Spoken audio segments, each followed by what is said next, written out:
Welcome back to the virtual stage at Procurement and Supply Chain Live London. Now, next up, we have Carrie Uhl. Carrie joined GE Healthcare in 2019 as Chief Procurement Officer, where she is responsible for setting the vision, strategy, and standards for the global sourcing process. Carrie has deep expertise around strategic category management, improving total cost of ownership, and supply chain risk mitigation.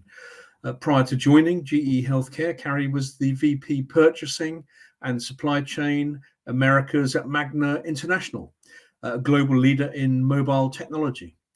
She also chairs the advisory board for Wayne State University's Global Supply Chain Program and is vice chair of the Empowerment Organization Board for Women in Manufacturing. Carrie will be speaking about supplier lifecycle management. Over to you, Carrie. Warm welcome. I'm so excited to be here on the virtual stage today, talking a little bit about a new approach that we're taking at GE Healthcare around supplier lifecycle management. Before I dive into the topic, though, I thought it would be helpful to just take 2 minutes to talk a little bit about what our company does so that you have some context. So GE Healthcare is a leading medical technology and diagnostics innovator. We're one of the world's top 3 med tech companies. And I really love our purpose. Our purpose is to create a world where healthcare has no limits. We've got the world's largest install base with over 4 million systems worldwide. And we've got a leading portfolio of contrast media and nuclear medicine agents. Those agents are used in 3 patients every single second around the world, enabling precision and clinical diagnoses. We're also a leader in digital innovations. We have introduced over 180 analytics-based applications that are in use around the world. We manage millions, billions of patient studies, and we serve customers in more than 160 countries with a team of about 10,000 sales professionals and 8,000 service engineers. So that gives you an idea of our breadth and scope. But what really powers our leadership is our innovation. We invest over $1 billion cash every year in R&D to continue to make the world of healthcare a better place for our customers and for our patients. We're organized into several different business lines. Each of them is used in the diagnosis, treatment, and monitoring of patients. So if you start left to right, starting with our imaging business unit, this is the group that makes magnetic resonance, computed tomography, molecular imaging, X-ray systems, women's health, and image-guided therapies. Moving into our ultrasound business, this is our high-frequency sound wave systems and also software and services to support use in a wide variety of clinical settings. Our patient care solutions group is really focused on patient monitoring and acute care systems, and also in cardiology and neonatal and perinatal care. Our enterprise digital solutions group is really designed to improve healthcare technology management offerings and expand access to advanced healthcare. And then lastly, our pharmaceutical diagnostics group that I mentioned earlier is involved with contrast media and molecular imaging agents. And what's nice about it, all 5 business units really share a common horizontal capacity in the way that we approach our supply chain and our digital platforms. And just very quickly, we'll show you sort of the footprint that we have all around the world. Our supply chain philosophy really is to make where we sell and to buy where we make. So we're successful largely in part because we have an amazing global and highly capable supply chain, many of whom have been our partners for 25 years or more. So when I talk about the concept of supplier lifecycle management, that's really our end-to-end way of working with suppliers all along the product lifecycle in a transparent and integrated way. I love this quote. Persistence and resilience only come from having been given the chance to work through difficult problems.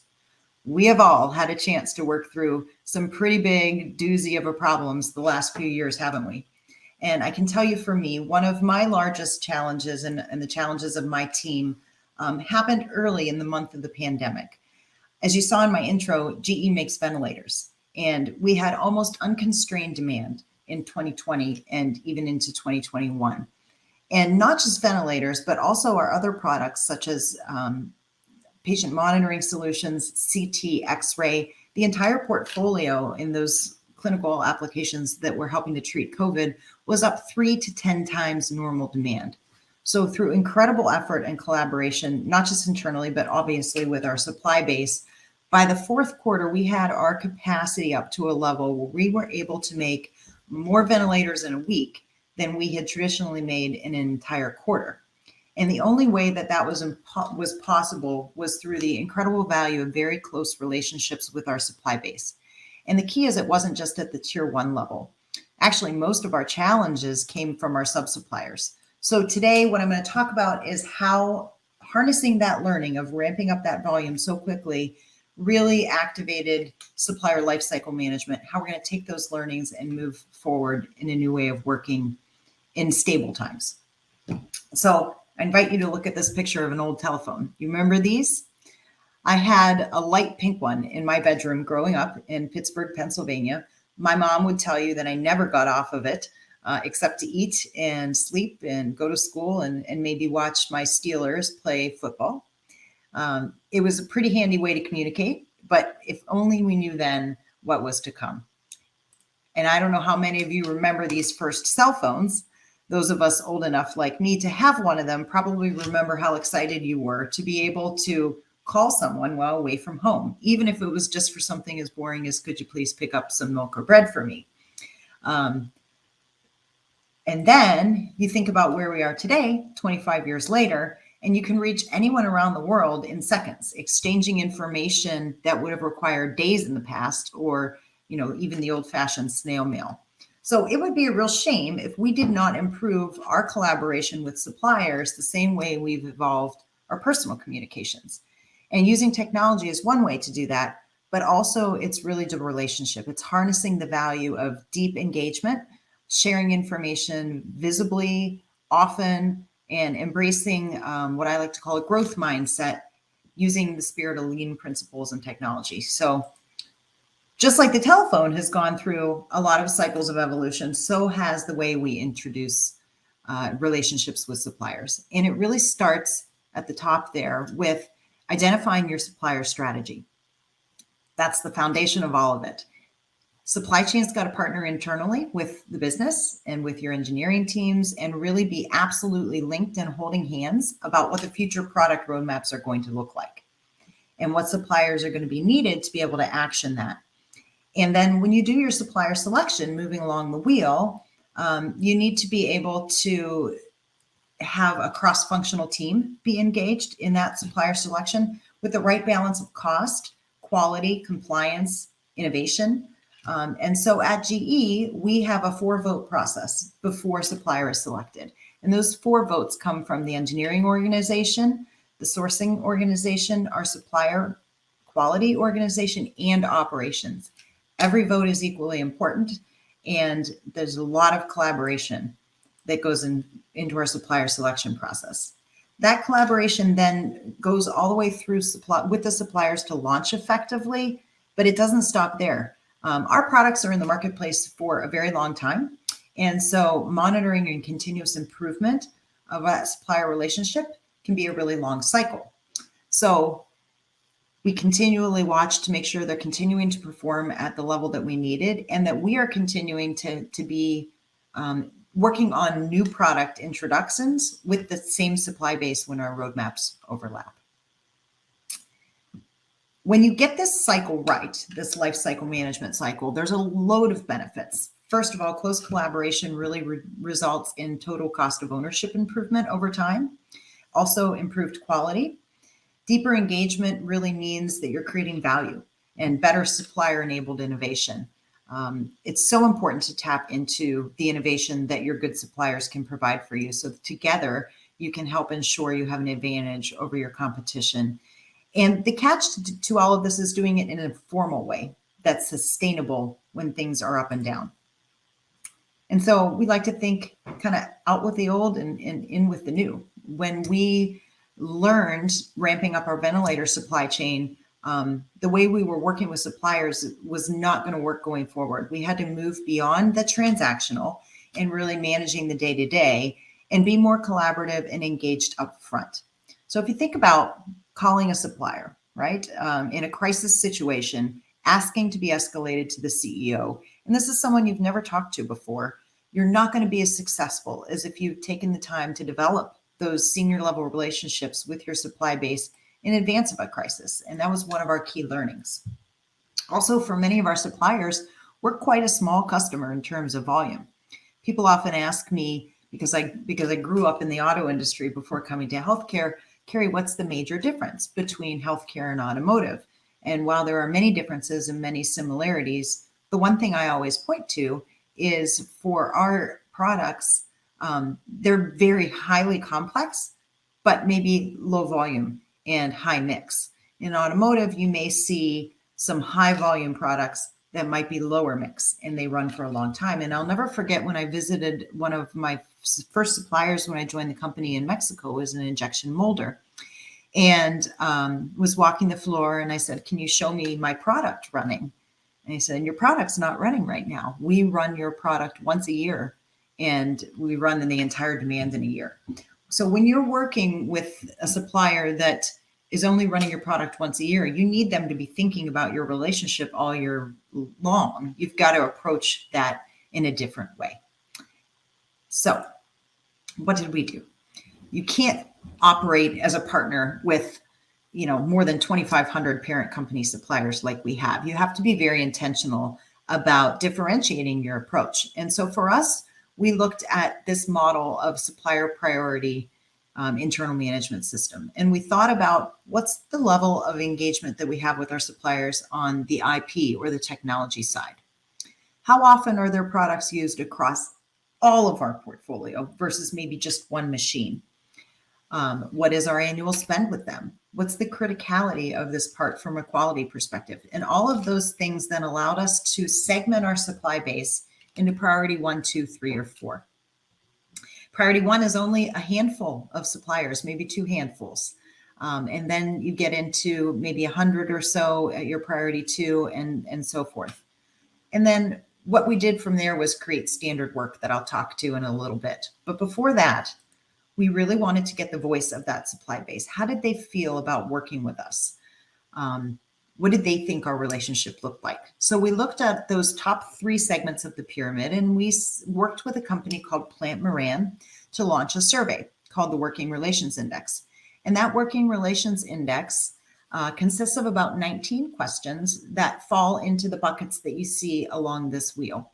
There's a few questions on trust, because supplier relationships that don't have a foundation of trust are not going to be successful no matter what the rest of it looks like. So there's a couple of questions addressed on trust. Then there's some questions around engagement and communication in the way that you exchange information.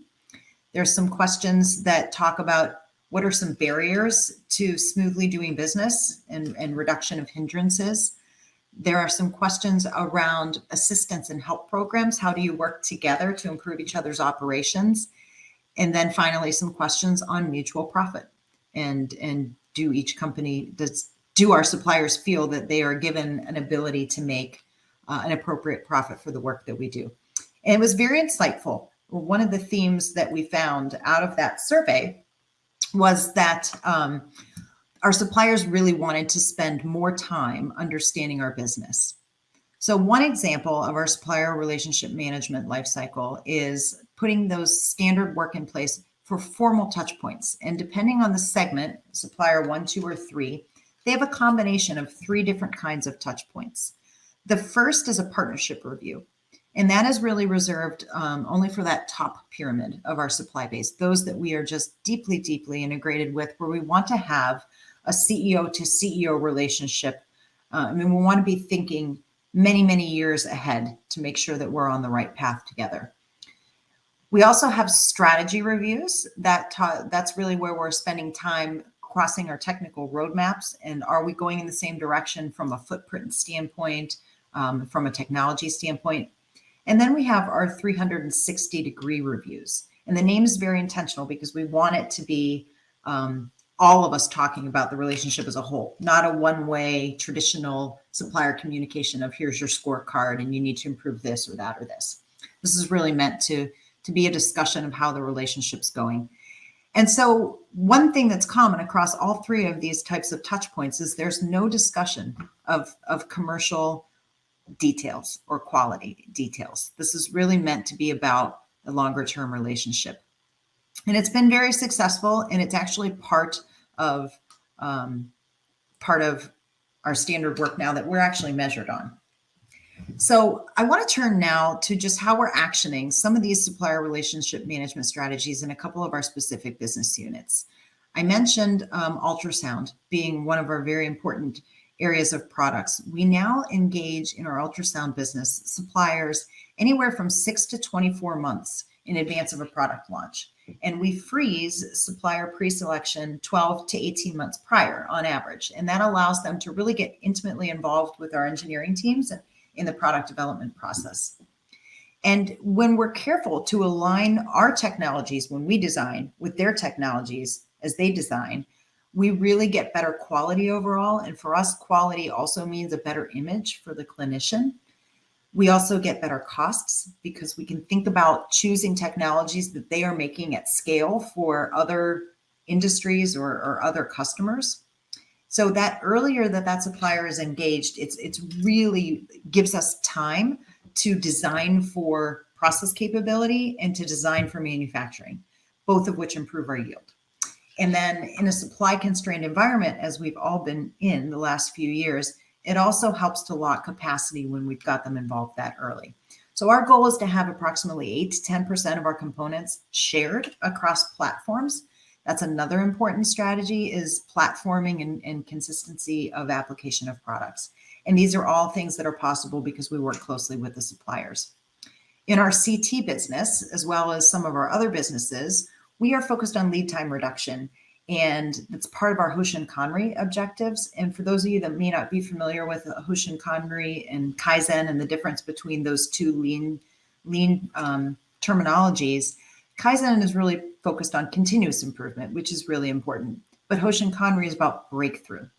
And we knew in this business we needed for our customers a breakthrough. At our Beijing facility, we took a look at the value chain and what our lead times were all the way through the value chain. And we said, in order to deliver better and faster for our customers, we need to reduce the overall value stream lead time by 30%. And in doing so, we would be able to reduce our customer lead time by 65%. And as part of that, we had to go back to more than 900 parts, 21 different suppliers, and take their lead times from greater than 60 days in some cases down to less than 20 days across the board. And our target is to get 80% of those parts converted by the end of this year to lower lead times. And we're at 74%, so it's working. And again, that kind of result only happens when you've got an engaged supply base that has something to gain themselves through the effort. And in this case, it's better market share for all of us and increased profit for all.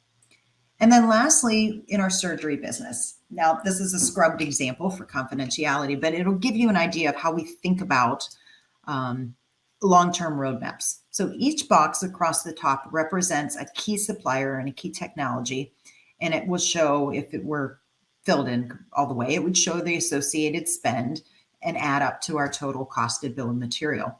And as you go down the page and you look from 2021 into 22 and 23 and beyond, we're thinking very intentionally about how together with our supply base, we're going to reduce our bill of material costs so that we can continue to be competitive in the marketplace and gain share. And sometimes that might be dual sourcing. Sometimes it might be a localization and asking a supplier to open a factory in another facility closer to where we manufacture. Sometimes it is a supplier negotiation or productivity, where we're working together to redesign parts or use different materials. But the key is that the product roadmap is jointly put together with our supply base, and it's very transparent. And we're working together to achieve our cost out in a different way other than the historical, pound your fist on the table and just say, I need you to take cost out. Together, we're taking cost out. And when we have long-term suppliers where we hit a bump in the road, which you will in a decades-long relationship, we don't automatically change the road. We really work through together what that quality problem might be, instead of just saying, I need to find a new supplier. So we invest together in problem solving, and that really is building a lean, resilient supply base for us. And the difference maker in all this, so on top of having an organized team and a plan and standard work, is strong partnerships. I mentioned earlier when I talked about WRI, you have to have the trust and that psychological and emotional connection that you build over time. So one example here, looking at recent history, is the huge struggle that we were having in Beijing and in Shanghai around COVID-related supplier lockdowns. And our suppliers wanted to deliver a product. They know it's going into life-saving technology, but they couldn't do it without our help.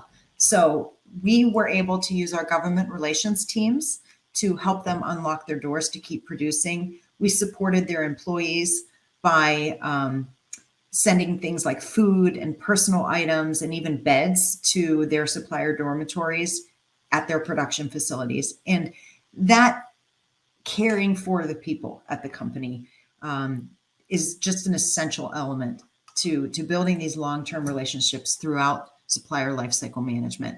So at the end of the day, really, when you invest in each other as suppliers and customers, and when you take the time to understand, when you ask more than you tell, and when you find yourself rowing in the same direction, that's the fastest way to get where you need to go.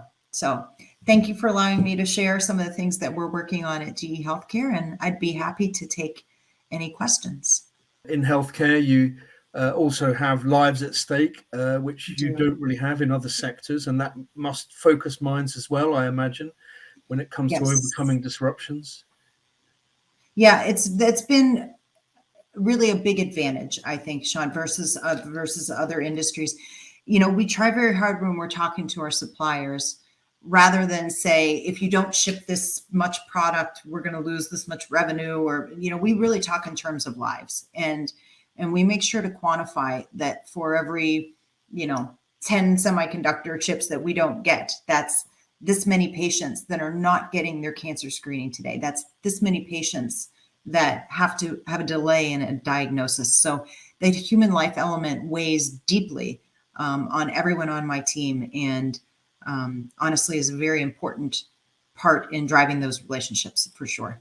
I'm sure it is. And just interested to know, Carrie, how do you assess where a supplier sits, in your priority management system? What factors determine that? Mm-hmm. So there's a few things. You certainly start with the technology. That's first the driving factor. Is this supplier supplying something that's critical to the future innovation of our products? Is it supplier owned IP, or are they manufacturing something that we've actually designed? Those are different types of relationships that you may need to have, whether you're jointly developing something or someone's a pure manufacturer. We certainly also look at our footprint alignment long-term and where they may fit in a strategy. We'll look at things like spend. Is it a commoditized product where we could, there's 10 suppliers we could buy this from, or really only one or two? And all of those things together then come together to think about how much time should we be spending with each of those suppliers. And how many tiers does your supply chain go down to? What's the kind of lowest tier? I guess nearest the raw materials usually, isn't it? Oh, certainly. I mean, I would say we have visibility often down to a tier 4 level. We know it goes beyond that, but reasonably, that's about the lowest level of sub-tier that we've got visibility to, and that we try to understand. And how much of your efforts would you say go into managing those lower tier suppliers? I think very similar, Sean, in the amount of effort it goes to in the tier 1s. We would determine that based on those same criteria. So if you look at semiconductors as obviously the topic of the year or two, right? That affects all industries. And if you talk about a large supplier like an Intel or a TI or a Microchip or any of the semiconductor suppliers that we all use, and we use many, that for us is several tiers down. But yet we would classify that type of technology as something that for us would be priority one, because it goes into all products. So that level of sub-tier we would manage and have a relationship much more closely than we would with, say, a distribution warehouse. And thank you for that. And you mentioned, how you have long and fruitful relationships, and that those relationships sort of deepen with time. Yes. And what happens when a relationship sort of goes slightly awry? What processes and practices do you have to either pull that supplier back on board, or what do you do in a situation like that? Yeah, it's a great question, and I think the answer depends on why. Why has the relationship gone awry? If it's a quality issue, we will work together to try and fix that immediately, right? We will bring in, we have a lot of lean expertise at GE, so we will lend our lean expertise to the suppliers. Many times they're smaller suppliers that don't have that same know-how. So the first step is to try and fix, right? Mitigate and contain first. We don't want anything passing through. But then to work on a fix together.